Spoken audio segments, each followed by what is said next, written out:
Welcome to Mental Productions Behind the Scenes. I'm Chris O'Regan, and in this episode we're going to be looking at the Amityville Horror. The movie is actually related to the murders that took place on November 13th, 1974 in Amityville, New York.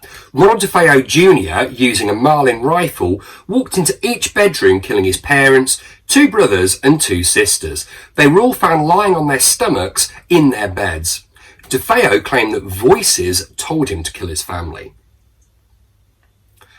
Although the story sounds like a movie in itself, the Amityville Horror actually wasn't based on the movies. It was based on the experience of the Lutz family, who moved into the house after the DeFeos and experienced all kinds of supernatural activity.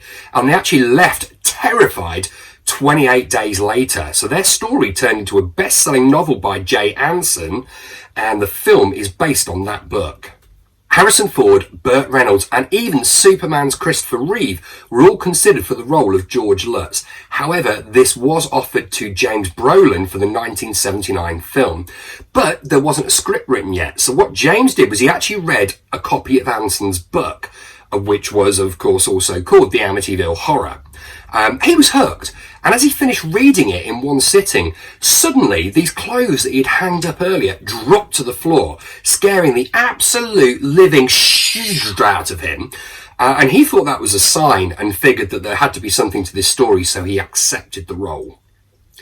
When the Amityville Horror was originally released, it was actually one of the highest grossing independent films of all time.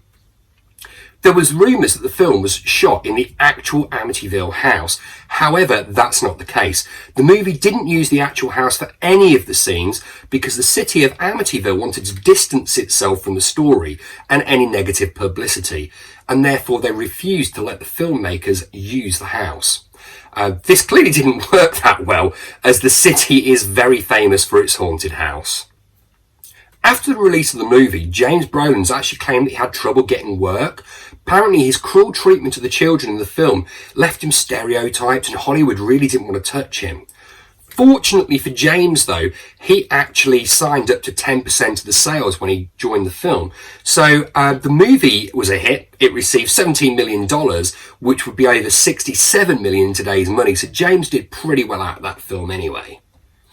Around 20 minutes into the film, Margot Kidder, who is better known for playing Lois Lane in the Superman movies, can actually be heard humming the Superman theme while washing the dishes. Arguably the most famous feature of the house is its windows, described as evil eyes. They were such a recognisable feature that one of the owners actually had them replaced with traditional rectangular windows to reduce the number of tourists that were coming to visit the house.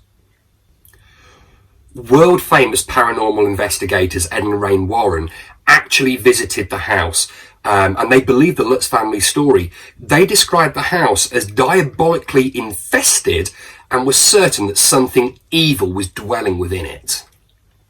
I hope you've enjoyed this episode of Behind the Scenes. I've been Chris O'Regan. Don't forget to like, share and subscribe, and let me know your thoughts in the comments. Make sure you join us again next time.